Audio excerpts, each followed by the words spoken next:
My wife went to spend Christmas with my daughter in Canada. On the second day, I got a call for help. When I arrived, I found my wife freezing outside while my daughter and son-in-law laughed inside. I kicked the door open, and what I said left them pale. Subscribe to the channel for more stories like this and comment the city you're watching from. I never thought Christmas could feel so empty. At 60, I'd grown used to quieter holidays, but this year felt different. Martha had flown to Canada 3 days ago to spend Christmas with our daughter, Chloe, and her husband. I'd stayed behind. Someone had to watch the house, and honestly, I wasn't thrilled about spending the holidays with my son-in-law anyway. The house felt too big without Martha's humming in the kitchen or her gentle complaints about the thermostat being too low. I'd been looking forward to her daily check-in calls, but yesterday's call had been brief. She sounded tired, maybe a little strained, but I chalked it up to travel exhaustion and the chaos of being around the grandkids. I was sitting in my recliner, nursing my second cup of coffee, and watching some mindless morning show, when my phone rang. The caller ID showed Martha's number, and I smiled, expecting to hear about the kids' excitement over their Christmas presents. "Morning, sweetheart," I answered, settling back into my chair. But the voice that came through wasn't the Martha I knew. It was barely a whisper, shaky and desperate. George, please." I sat up straight, my coffee mug hitting the side table with a sharp clink. "Martha, what's wrong?" I need help." Her voice was so quiet I had to press the phone harder against my ear. "I'm so cold, George. I'm so cold and I don't know what to do." My heart started pounding. "What do you mean you're cold? Where are you? Are you sick?" I can't get back inside." Her voice broke, and I could hear her trying to stifle a sob. "They won't let me back inside." The words hit me like a physical blow. "Who won't let you inside?" "Martha, where are you exactly?" "I'm outside the house. I've been out here for—" Her voice trailed off, and I could hear her breathing, rapid and shallow. "Outside?" "Martha, it's December in Canada." "How long have you been outside?" "I don't know. Maybe an hour, maybe more." "George, I'm scared." I was already moving, heading toward the bedroom to grab clothes. "I'm calling Chloe right now. This has to be some kind of mistake." "No!" Her voice was suddenly urgent, almost panicked. "No, don't call her. Please don't call her. Just, can you come? Can you please just come?"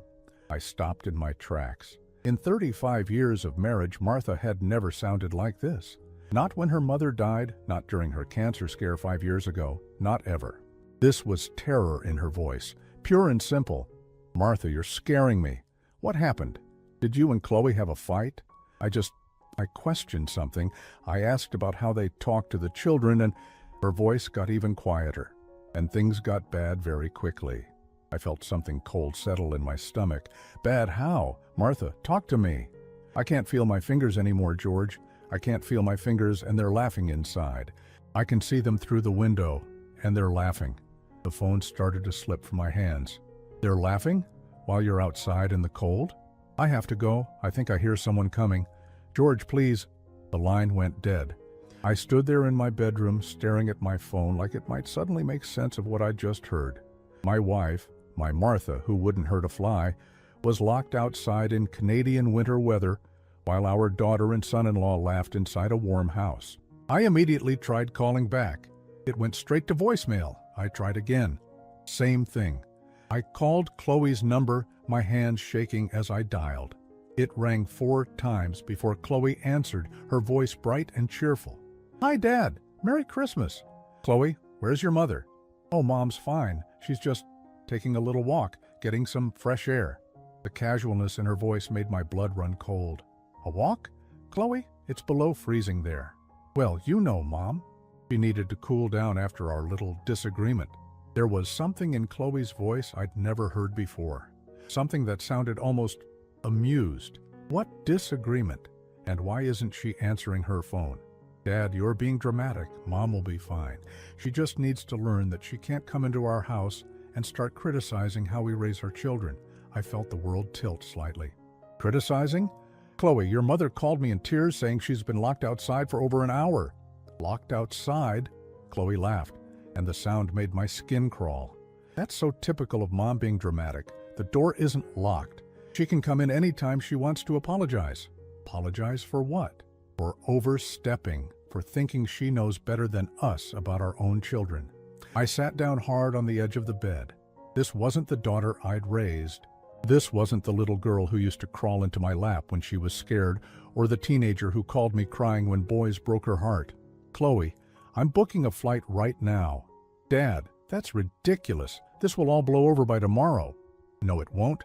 And if anything happens to your mother while she's out there, anything at all, you and I are going to have a very different kind of conversation. I hung up before she could respond and immediately opened my laptop to search for flights. The earliest I could get to Toronto was tomorrow morning, with a connection that would put me there by noon.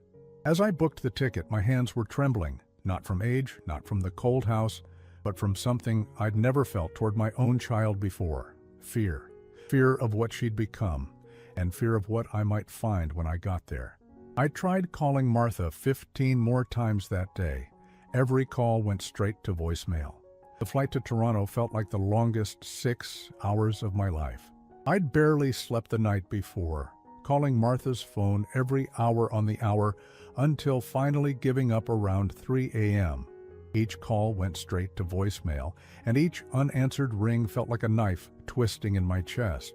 I'd tried calling Chloe twice more, but after the second call, where she insisted everything was fine and that I was overreacting, I stopped.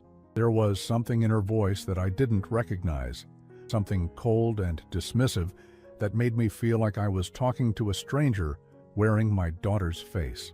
The rental car GPS led me through suburban Toronto streets lined with perfect houses and snow-covered lawns.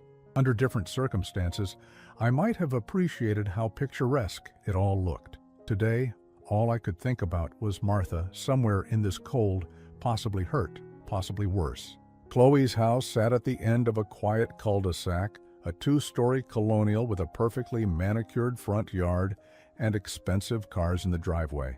I'd helped pay for this house, I realized with a bitter taste in my mouth. I'd been so proud when Chloe told me they were buying it, so happy that my little girl was living the American dream, even if it was the Canadian version. I pulled into the driveway and sat there for a moment, trying to calm my racing heart. The house looked normal, peaceful even. Warm yellow light glowed from the windows, and I could see the flicker of what might be a television screen through the front window. I got out of the car and immediately felt the bite of the cold air. It had to be below zero, with a wind that cut right through my jacket.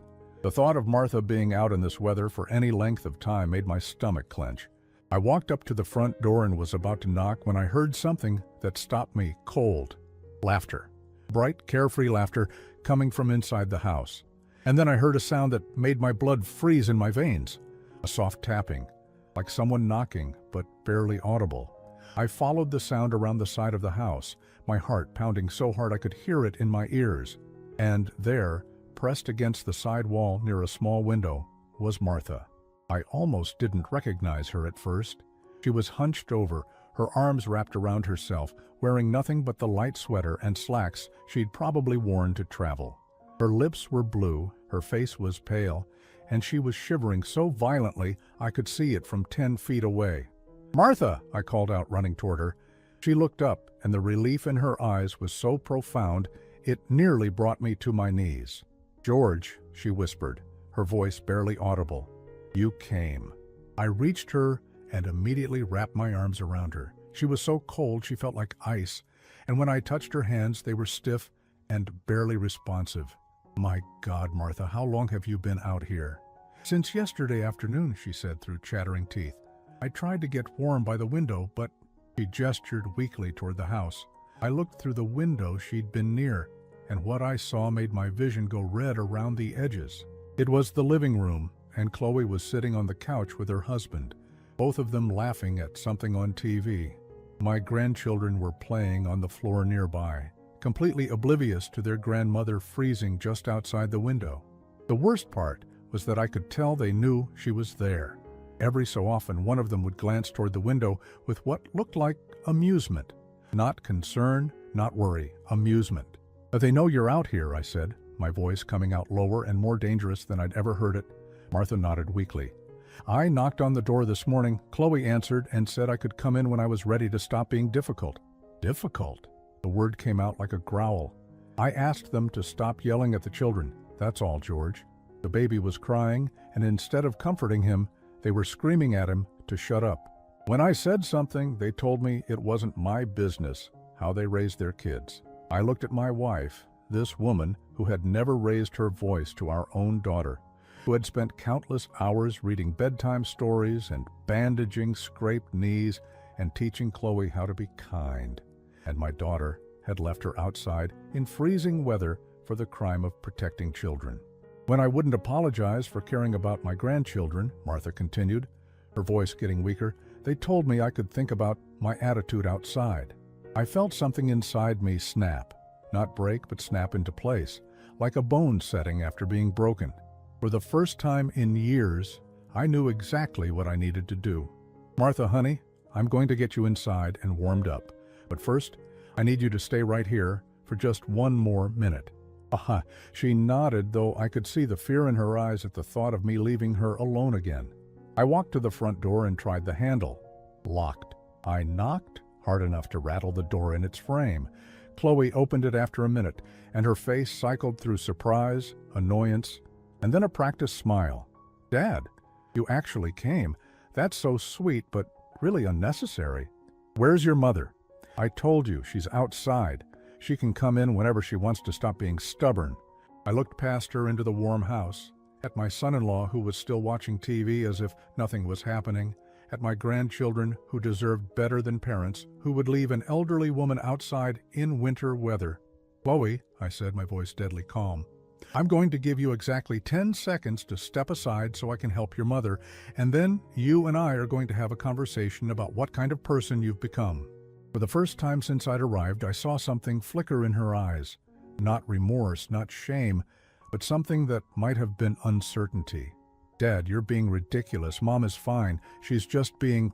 I pushed past her into the house and walked straight to the back door. It was locked, too, with a deadbolt that required a key from the inside. They had deliberately locked her out. This wasn't about her stepping outside to cool down. They had trapped her outside in potentially lethal weather conditions. I unlocked the door and went to get Martha, supporting her as she stumbled into the warm house. She was shaking so badly she could barely walk. Behind me, I heard Chloe say to her husband, "Can you believe this drama?" That's when I knew that whatever happened next, our family would never be the same. I helped Martha to the living room couch, wrapping her in the first blanket I could find. Her hands were still shaking, and I could see the beginnings of what looked like frostbite on her fingertips. 36 hours.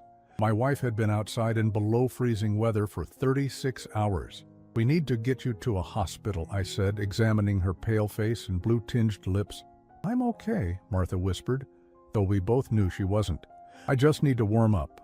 Chloe was standing in the doorway, arms crossed, watching us with an expression I couldn't quite read. Not concern, not guilt. Something closer to irritation, like we were interrupting her day. Dad, you're making this into such a big deal, she said, her voice carrying that same casual tone that had chilled me on the phone. Mom's fine. She's being dramatic. I looked up at my daughter, really looked at her. When had her eyes become so cold? When had this hardness crept into her voice? This was the little girl I'd taught to ride a bike, who used to cry when she accidentally stepped on ants. Dramatic? I stood up slowly, feeling every one of my 60 years in my joints, but also feeling something else, a clarity I hadn't experienced in a long time. Your mother has been outside for a day and a half in freezing weather. Her lips are blue, her hands aren't working properly, and you think she's being dramatic? She could have come inside any time she wanted, Chloe's husband called from his spot on the couch, not even bothering to look away from the TV. All she had to do was apologize. I walked over to where he was sitting, and something in my movement must have gotten his attention because he finally looked up at me. Apologize for what exactly? He shrugged, a gesture so casual and dismissive it made my hands clench into fists. Or criticizing our parenting for thinking she knows better than us about our own kids. What did she say that was so terrible it deserved this punishment? Chloe stepped closer, her voice getting sharper. She accused us of being bad parents, Dad. She said we were too harsh with the children. I looked over at my grandchildren. The youngest, barely 2 years old, was sitting quietly in the corner, unnaturally still for a toddler. The older one, 5, was playing with blocks, but kept glancing nervously at his parents. Both children had that careful, walking on eggshells demeanor I recognized from my work with troubled families. "What exactly did you say to upset them so much?" I asked Martha gently. Martha's voice was still weak, but there was a strength in it now that she was warming up. Tommy was crying because he was hungry. Instead of feeding him, they were screaming at him to shut up. When he kept crying, your son-in-law grabbed him and shook him. I felt the blood drain from my face. He shook the baby. I stepped in and said, "You can't shake a baby like that, it's dangerous."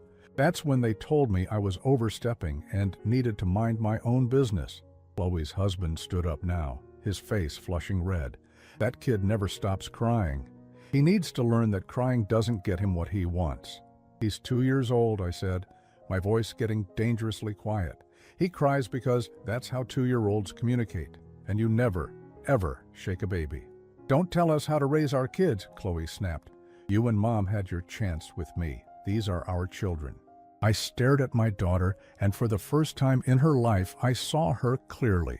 Not as the little girl I remembered, not as the young woman I'd been proud of, but as the person she had actually become. And what I saw made me sick to my stomach. "So let me understand this," I said slowly. "Your mother tried to protect your children from being physically shaken and verbally abused, and your response was to lock her outside in weather that could have killed her." "We didn't lock her outside," Chloe said, but there was something in her voice now that sounded almost defensive. "The door wasn't locked. I tried the front door when I got here. It was locked. I tried the back door. It was locked with a deadbolt that needs a key from the inside." Chloe's husband shifted uncomfortably. "We might have forgotten we locked it." "For 36 hours? You forgot for 36 hours?" Martha spoke up from the couch, her voice stronger now. "I knocked on the door yesterday evening when it started getting dark. Chloe answered and said I could come in when I learned some respect." "Respect?" I turned back to my daughter. "What kind of respect involves leaving a 62-year-old woman outside in winter weather?" "The kind that teaches people not to interfere where they don't belong," Chloe said, and there was something vicious in her voice now. "Mom has always been too involved, always thinking she knows better. Maybe this will teach her some boundaries." I felt something cold settle in my chest. This wasn't just cruelty or thoughtlessness. This was calculated. This was punishment. "How long has this been going on?" I asked Martha. She looked down at her hands. "This visit? Since the day I arrived? They've been different, angry all the time. The children are afraid to make noise, afraid to ask for things."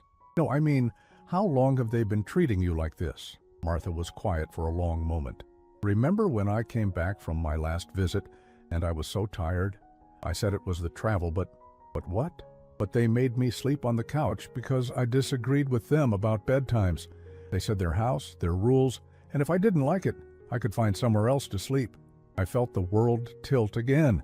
That was 6 months ago. You've been dealing with this for 6 months and didn't tell me? I thought if I just tried harder, if I was more careful about what I said, maybe they'd let me see the grandchildren without all the drama." Behind me, I heard Chloe snort with what sounded like amusement. "She's so desperate to be the perfect grandmother, she'll put up with anything." That's when I turned around and really looked at my daughter, not with the eyes of a loving father, but with the eyes of someone seeing clearly for the first time. "You enjoyed it," I said quietly. "You enjoyed watching her suffer." Chloe's face went through several expressions before settling on something that looked almost like a smirk.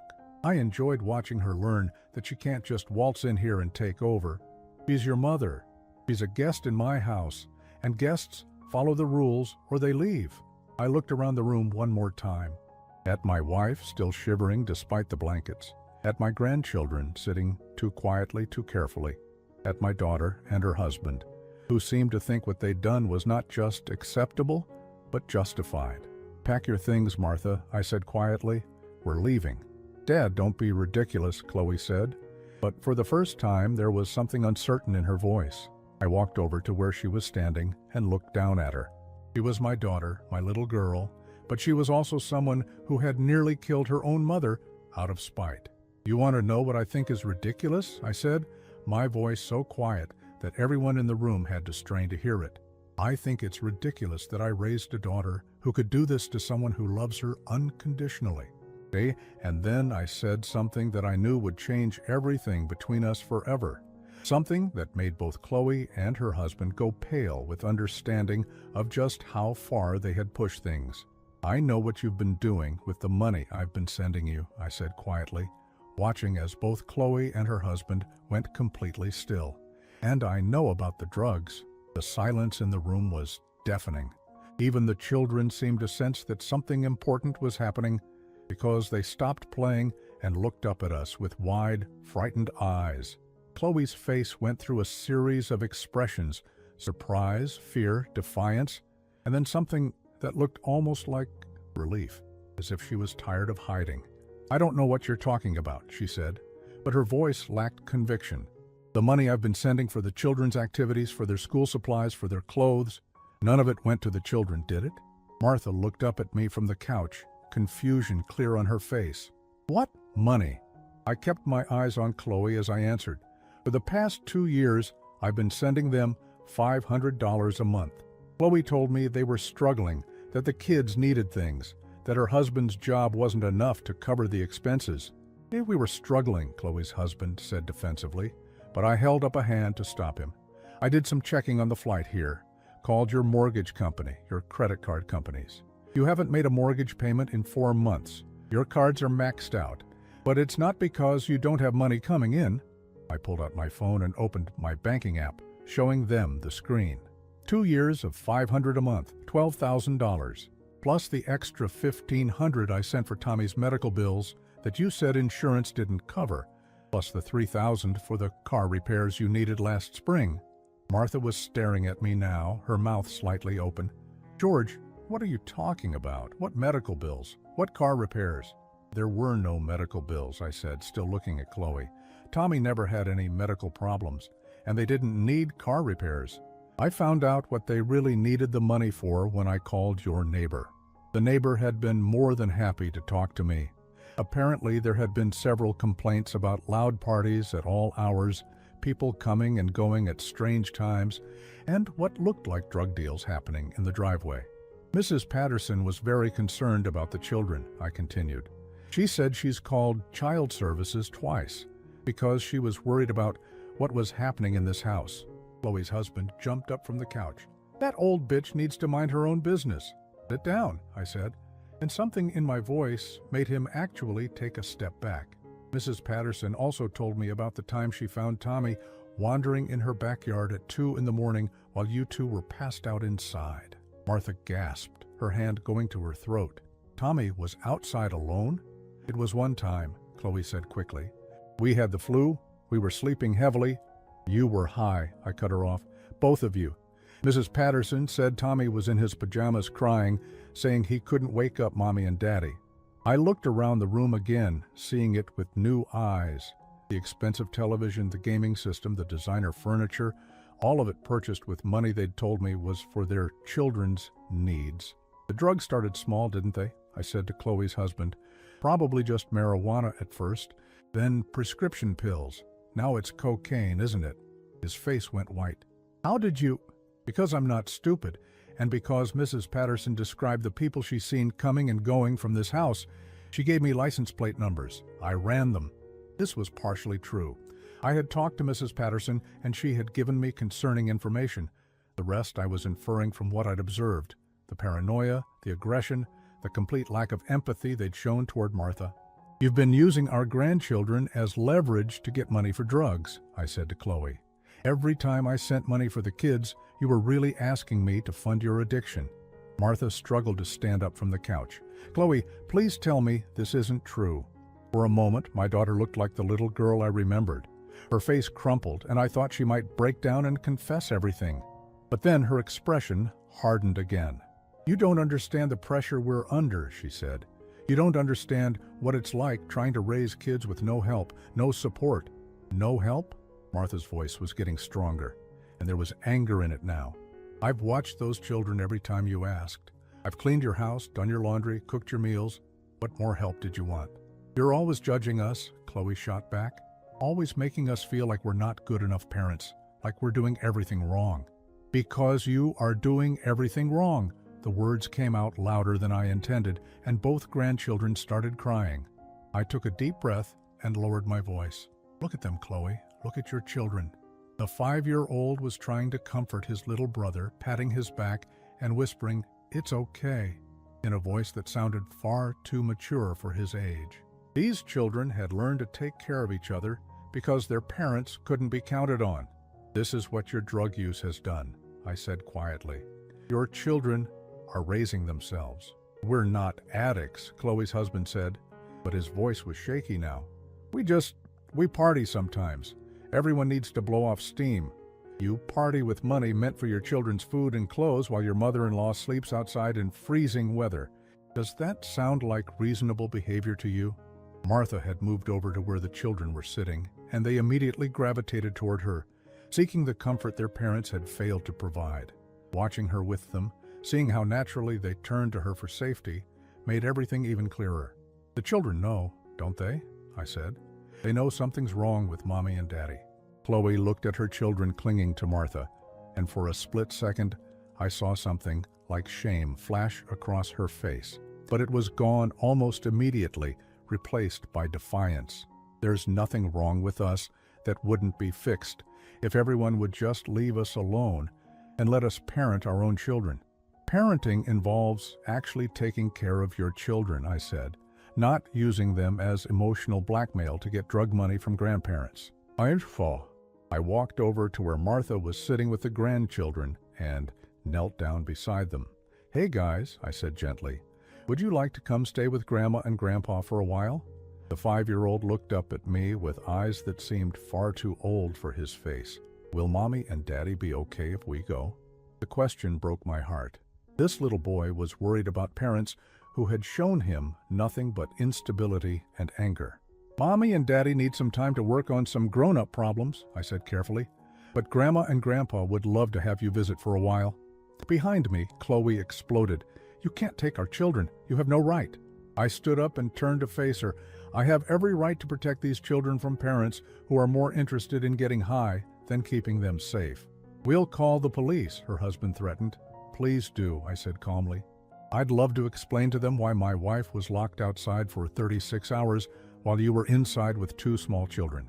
I'd also love to discuss the drug paraphernalia I'm sure they'd find if they searched this house. Both Chloe and her husband went very quiet at that. Here's what's going to happen, I said, my voice carrying a finality that surprised even me. Martha and I are taking the children home with us. You two are going to get clean, get jobs, and prove that you can be responsible parents. And if we don't? Chloe asked, though her voice was barely a whisper. I looked at my daughter, this stranger who had once been my little girl, and felt something break inside my chest. Then you'll never see any of us again. The silence that followed my ultimatum stretched on for what felt like hours, but was probably only seconds. I could see Chloe's mind working, calculating, trying to find an angle that would let her maintain control of the situation. You can't just take our children, she said finally, but there was something desperate in her voice now. They need their parents. I looked at the 2 little boys, still clinging to Martha. Tommy had stopped crying and was sucking his thumb, something Martha had told me he'd outgrown months ago. The 5-year-old, Michael, was watching the adults with the kind of hyper-vigilant attention that children develop when their world becomes unpredictable. Do they? I asked quietly, because from what I've seen, they've been taking care of themselves. Martha stood up slowly, still wrapping her arms around the children. George, she said softly, maybe we should talk about this privately. I knew what she was doing. Even after everything that had happened, even after being left outside to potentially die, she was still trying to protect Chloe from the consequences of her choices. It was who Martha was. She'd rather suffer herself than see someone else hurt, even someone who had hurt her. No, I said firmly. We're done talking privately. We're done pretending this is normal. We're done enabling this behavior. Chloe's husband suddenly sprang into action, moving toward the children. Come here, boys. You're not going anywhere with them." But something remarkable happened. Both children instinctively moved away from him and closer to Martha. Michael even put his little body between his father and his grandmother, as if protecting her. "They're afraid of you," I said, and the realization hit me like a physical blow. "Your own children are afraid of you." "They're not afraid," Chloe said quickly. They're confused because everyone's arguing." But even as she said it, I could see in her eyes that she knew it wasn't true. These children had learned to be afraid, had learned that their parents were not safe sources of comfort. "Martha," I said gently, "take the boys to the kitchen and see if you can find them something to eat. They look hungry." Martha nodded and guided the children away from the living room. I heard her opening cabinets and then her sharp intake of breath. A moment later, she appeared in the doorway. "George," she said quietly, "there's no food here. The refrigerator is empty except for beer and leftover takeout that looks like it's been there for days." I felt my jaw clench. No food for the children? "There are some crackers in one cabinet, but that's it." I turned back to Chloe and her husband. "So not only are you spending the money I send on drugs, but you're not even feeding your children properly." "We feed them," Chloe said defensively. "We order pizza, we get takeout. 5-year-olds and 2-year-olds need regular meals, fruits, vegetables, milk, not just pizza when you remember to order it." Martha came back into the room, this time carrying Tommy while Michael held her hand. "I found some fruit snacks in my purse," she said, "but that's not a proper meal for growing children." I watched my grandchildren eating the fruit snacks like they were starving, and something crystallized in my mind. This wasn't just about the drugs or the cruelty to Martha or even the financial deception. This was about 2 innocent children who were being neglected and emotionally damaged by parents who cared more about their next high than their children's well-being. "I need to make some phone calls," I said, pulling out my phone. "Who are you calling?" Chloe asked, and there was panic in her voice now. "First, I'm calling Mrs. Patterson to see if she can give us more specific information about what she's witnessed. Then I'm calling Child Protective Services." Both Chloe and her husband went pale. "You wouldn't," Chloe whispered. "I absolutely would. In fact, I should have done it the moment I saw these children's living conditions." "Dad, please," Chloe said. And for the first time since I'd arrived, she sounded like my daughter again, scared, young, in over her head. "Please don't do this. We can work it out. We can fix this." I stopped dialing and looked at her. "How, Chloe? How are you going to fix this?" "We'll get clean. We'll stop using. We'll be better parents." "You've been telling yourself that for how long? Months? Years? Meanwhile, your children are living in a house with no food, watching their parents abuse their grandmother, learning that love comes with conditions and cruelty." Martha moved closer to me, the children still pressed against her sides. "Maybe," she said quietly, "maybe we could give them a chance. Maybe if they go to rehab, get some help." "No," I said firmly. "No more chances, no more maybes. These children deserve better than parents who might get clean someday." I looked at Chloe, really studied her face. The daughter I'd raised would never have let her children go hungry. The daughter I'd raised would never have locked her own mother outside in freezing weather. The woman standing in front of me was a stranger who happened to share DNA with my little girl. "You want to know the worst part?" I said to her. "It's not even the drugs. It's not the lies about money. It's that you enjoyed watching your mother suffer. You got pleasure from her pain." Chloe's face flushed red. "That's not true. I saw you through the window, Chloe. You and your husband laughing while she was outside freezing. That's not the action of someone who made a mistake or lost control. That's cruelty, pure and simple." Martha spoke up from beside me, her voice sad but firm. "She's right, Chloe. You did enjoy it. I could see it in your face when you told me I could come inside, when I learned respect. You liked having power over me." "You always acted like you were better than us," Chloe shot back. "Always perfect, always knowing the right thing to do. Maybe it felt good to see you brought down a peg." The honesty of that statement hung in the air like a toxic cloud. This wasn't about drugs or money or even parenting. This was about resentment that had been building for years, resentment that had twisted my daughter into someone capable of genuine cruelty. "So this was all about hurting me?" Martha asked quietly. "This was about teaching you a lesson," Chloe said, but her voice was getting smaller now, as if she was finally hearing how her words sounded. I looked at my wife, at this woman who had given everything to raise our daughter with love and patience, who had never been anything but supportive and caring. And I looked at my daughter, who had turned that love into a weapon to use against the person who had given it. "The children are coming with us," I said finally, "tonight, right now." "You can't just take them," Chloe's husband said, but he sounded defeated now. "I can, and I will. You've proven that you're not capable of caring for them properly. They're not safe here, physically or emotionally." I knelt down in front of Michael and Tommy. "Boys, would you like to come home with Grandma and Grandpa? We have food at our house and warm beds, and tomorrow we can go to the park." Michael looked up at me with those two old eyes. "Will Mommy and Daddy come too?" It was the question I'd been dreading, because the answer was going to hurt this little boy no matter how I phrased it. "Mommy and Daddy need to stay here and work on some problems," I said carefully. "But you and Tommy will be safe with us." "For how long?" Michael asked. I looked over at Chloe, giving her one last chance to step up, to fight for her children, to show some maternal instinct. Instead, she crossed her arms and said, "Fine, take them. Maybe then you'll understand how hard it is to be a parent." And that's when I knew that the daughter I'd raised was truly gone.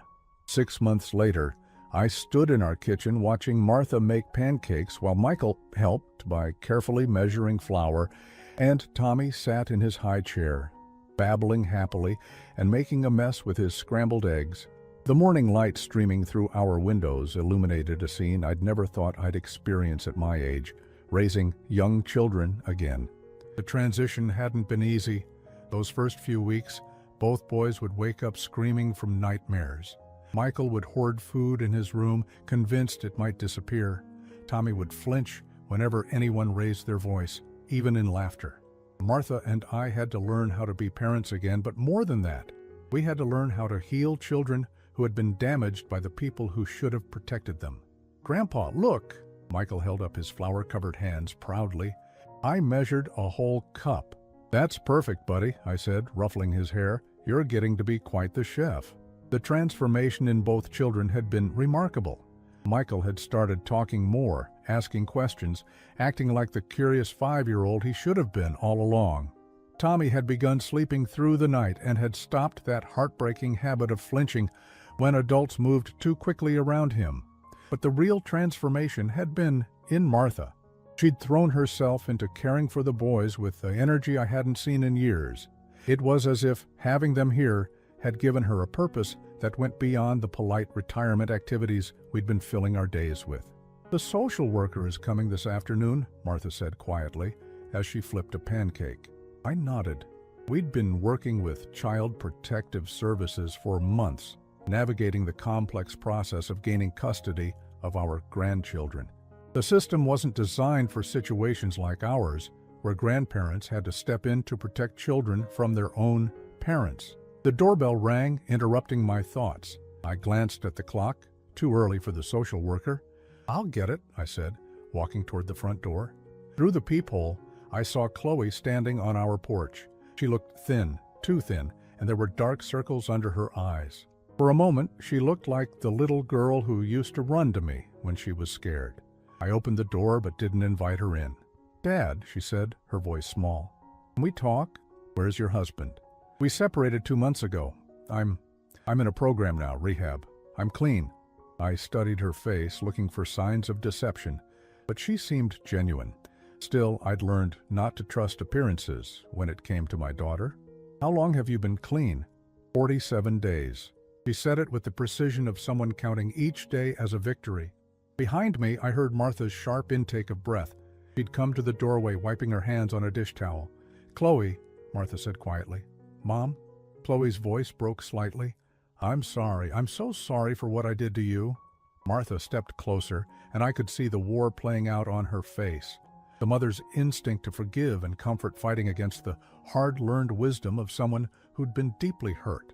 "Sorry isn't enough," I said firmly. "Sorry doesn't undo leaving your mother outside to freeze. Sorry doesn't undo months of neglecting your children." Chloe flinched as if I'd slapped her. I know sorry isn't enough. But I'm trying to make it right. I'm in therapy. I'm in the program. I'm working with a sponsor. For 47 days, I said. That's not very long. It's a start.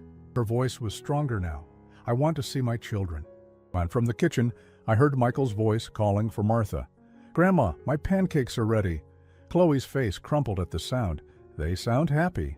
They are happy, Martha said gently. They're safe and fed and loved. I know you're taking better care of them than I did. Chloe's admission was barely a whisper. I know they're better off with you. It was the first time she'd acknowledged that truth, and something in my chest loosened slightly. The social worker says I might be able to have supervised visits if I complete the program and stay clean for 6 months, Chloe continued. But I wanted to ask you first. I wanted to know if you think there's any chance I could earn the right to see them again. I looked at this woman who was my daughter, but also a stranger. The drugs were out of her system, but the real question was whether the cruelty I'd witnessed was gone too, or just dormant. You enjoyed hurting your mother, I said bluntly. That wasn't the drugs talking. That was you. Chloe's face went white, but she didn't deny it. You're right. I did enjoy it, and that scares me more than anything else about what I became. I'm working with a therapist about that specifically, about the anger I had toward Mom, toward you, toward everyone who seemed to have their life together when mine was falling apart. Martha stepped forward. What anger, sweetheart? We only ever tried to help you. I know, Chloe said, tears streaming down her face now. I know. And that made it worse. Every time you helped, it reminded me of how badly I was failing. Every time you were kind to me or the kids, it highlighted how cruel I was being. I started to resent your goodness because it made my badness so obvious. The honesty of that statement was stunning. This level of self-awareness was something the old Chloe never would have been capable of. The therapist says I turned you into the enemy because it was easier than admitting I was destroying my own life, Chloe continued. It was easier to blame you for making me feel bad than to actually change the things that were making me feel bad. I heard small footsteps behind me and turned to see Michael peeking around the corner. His face went pale when he saw his mother. Mommy? He said uncertainly. Chloe's breath caught in her throat. Hi, baby. Michael looked up at me, seeking guidance. This little boy who had learned to be afraid of his own mother was now looking to me for protection. It's okay, I said gently. Mommy just came to talk to Grandpa and Grandma. Michael nodded but stayed close to my side. The distance between mother and child was heartbreaking, but it was also necessary. Trust, once broken so completely, couldn't be rebuilt with good intentions alone. I don't expect forgiveness, Chloe said, speaking to all of us now. I don't expect you to trust me. I just want the chance to prove that I can become someone worthy of being their mother again. It's not about what you want anymore, I said quietly. It's about what's best for them. And right now, what's best for them is stability, safety, and unconditional love. I know. Chloe wiped her eyes. But maybe someday, if I do the work, if I stay clean, if I prove I've changed, maybe someday they could have a mother who deserves them. I looked at Martha, who was crying silently. Then I looked at Michael, who was watching his mother with a mixture of longing and wariness that broke my heart. 6 months, I said finally. Stay clean for 6 months, complete your program, and we'll talk about supervised visits. But Chloe, if you relapse, if you lie to us, if you show even a hint of the cruelty you showed before, that door closes forever. She nodded eagerly. I understand. Thank you for giving me a chance. I'm not giving you a chance, I corrected her. I'm giving those children the chance to maybe have a mother someday. Don't confuse the two. After Chloe left, Martha and I stood in the doorway, watching her walk away. She looked back once, waving at Michael, who was now standing beside us. Do you think she can do it? Martha asked. I don't know, I said honestly. But I know those children deserve parents who will love them unconditionally. And if she can't be that person, then we will. Michael tugged on my shirt. Grandpa, is Mommy sick? I knelt down to his level. Yes, buddy. Mommy was sick for a while, but she's trying to get better. Like when I had the flu. Sort of like that, but it takes longer to get better. He nodded solemnly, processing this information with the seriousness of a child who had been forced to grow up too fast. Grandpa? Yes? I like living here with you and Grandma. We like having you here too, buddy. And as I stood there with my arm around this little boy who called me Grandpa, with Martha beside me and Tommy chattering happily in his high chair, I realized something important. This wasn't the retirement Martha and I had planned. This wasn't the peaceful golden years we'd imagined. It was better. Because sometimes the family you save is your own.